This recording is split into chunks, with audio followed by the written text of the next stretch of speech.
नमस्कार, news point लेकर हाजिर हूं मैं राजीव। दोस्तों, जम्मू कश्मीर से लेकर बिहार और महाराष्ट्र तक मोदी की मुश्किलें बढ़ रही हैं। बिहार में विधानसभा चुनावों से पहले आज नीतीश सरकार का आखिरी बजट पेश किया गया और तेजस्वी यादव ने इस बार ये भविष्यवाणी कर दी कि अब ये लोग दोबारा सत्ता में नहीं आएंगे।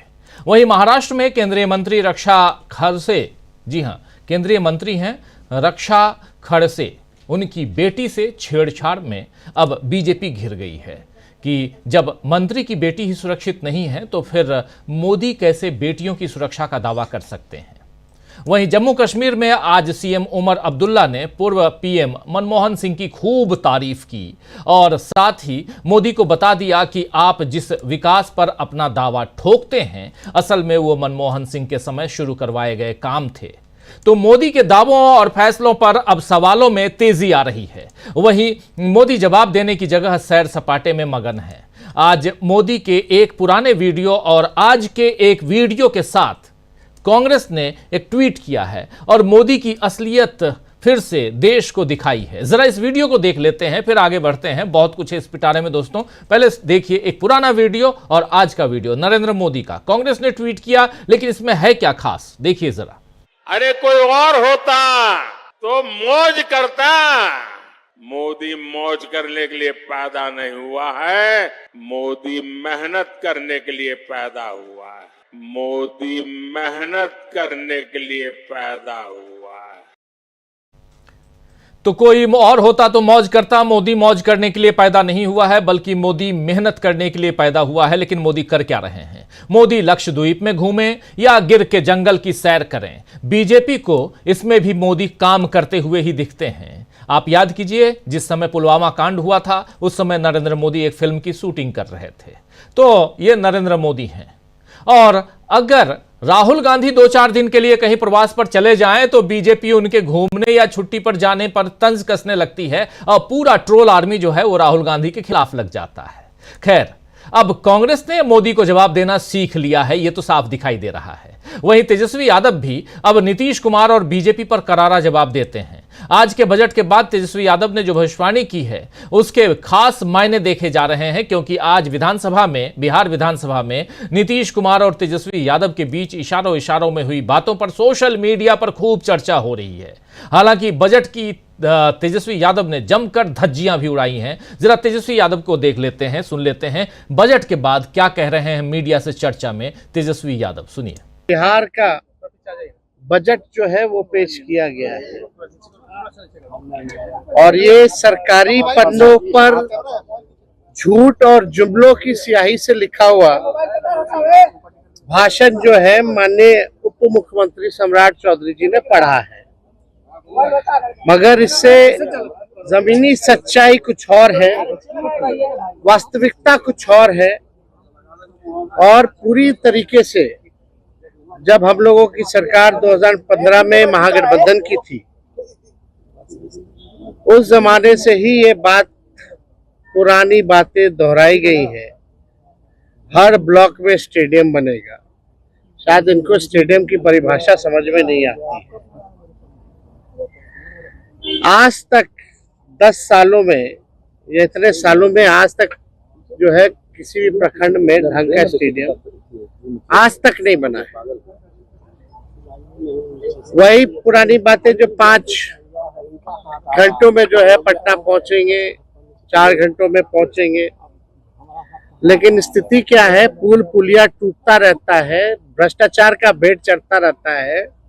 एक पुल, मेगा जो पुल जो बन रहा है वो एक बार नहीं 3-3 बार टूटता है, फिर भी किसी पे कार्रवाई नहीं होती।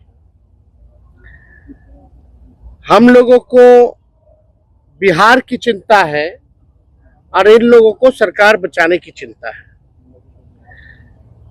हम लोगों को लगा कि इस आखिरी बजट में जो इस मौजूदा सरकार, जो एनडीए की सरकार है नीतीश कुमार जी के नेतृत्व में, ये इन लोगों का आखिरी बजट है। अब ये लोग दोबारा सत्ता में आने वाले लोग नहीं। तो सुन लिया, ये इन लोगों का आखिरी बजट है और ये अब सत्ता में वापस दोबारा नहीं आएंगे। यानी तेजस्वी यादव का चुनाव के पहले दिया गया ये बयान क्या वाकई सच होता है, इस पर अभी से कयास लगाए जा रहे हैं, क्योंकि अब नीतीश कुमार को बीजेपी सीएम नहीं बनाएगी, ये तय हो गया है। वहीं नीतीश कुमार के बेटे निशांत कुमार के भी अगले महीने पापा की पार्टी ज्वाइन करने यानी जेडीयू ज्वाइन करने की खबरें हैं। अगर निशांत कुमार राजनीति में आते हैं तो क्या वो इंडिया के साथ जाएंगे या एनडीए के साथ जेडीयू पहले की तरह बनी रहेगी, इस पर भी सबकी नजरें टिकी हुई हैं। वैसे नीतीश कुमार के आज के बजट में जिस तरह शिक्षा और स्वास्थ्य पर सबसे ज्यादा खर्च किया गया है, वो बता रहा है कि विपक्ष का दबाव सरकार पर असर दिखा रहा है। विपक्ष का जो प्रेशर है वो सरकार पर असर दिखा रहा है। इधर उत्तर प्रदेश में भी आज सियासी हलचल उस वक्त और बढ़ गई दोस्तों, जब मायावती ने अपने भतीजे आकाश आनंद को बसपा से पूरी तरह निकाल बाहर कर दिया। कल ही हम लोग इसी न्यूज पॉइंट पे चर्चा कर रहे थे मायावती जी की और उनके भतीजे यानी आकाश आनंद की। तब कल उन्होंने आकाश आनंद को जिन जिम्मेदारियों से निकाला था उसकी हम चर्चा कर रहे थे, लेकिन आज मायावती ने पूरी तरह से किक आउट कर दिया अपने भतीजे आकाश आनंद को।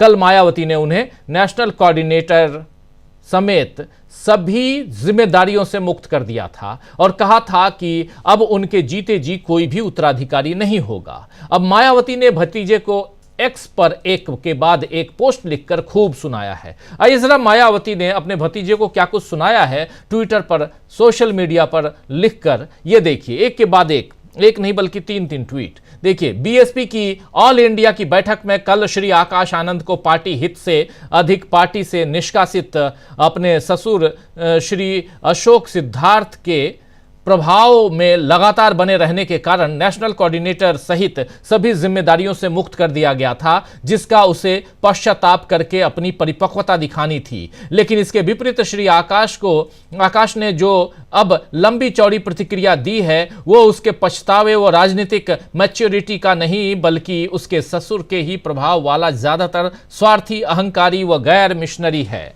जिससे बचने की सलाह मैं पार्टी के ऐसे सभी लोगों को देने के साथ दंडित भी करती रही हूं।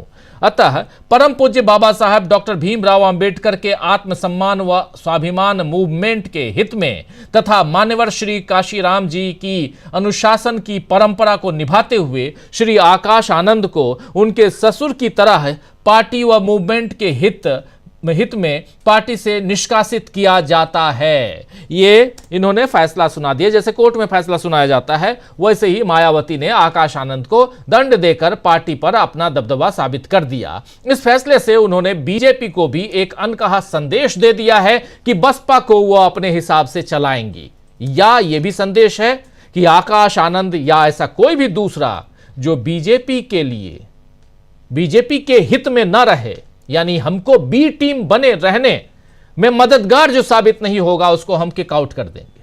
क्या ऐसा है?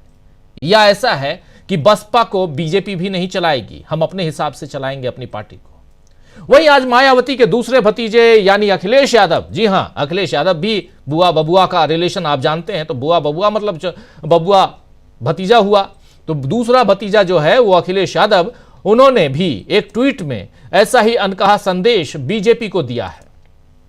मामला मायावती से रिलेटेड नहीं है, मामला कुछ और है। मामला है नीति आयोग के पूर्व सीईओ के एक बयान से। नीति आयोग के पूर्व सीईओ अमिताभ कांत ने कहा है कि 90 घंटे काम करने वाले लोग जो हैं, यानी सीधा 90 घंटे आप काम कीजिए, और इस बयान पर सीधे युवा कर्मचारियों को संबोधित करते हुए एक ट्वीट लिखा है अखिलेश यादव ने और बीजेपी को निशाने पर लिया है। दरअसल हुआ यह है कि अमिताभ कांत की सिफारिश है कि देश में 90 घंटे काम होना चाहिए, सप्ताह में 90 घंटे काम, यानी एक दिन की छुट्टी और बाकी 6 दिन आप 15 घंटे काम कीजिए।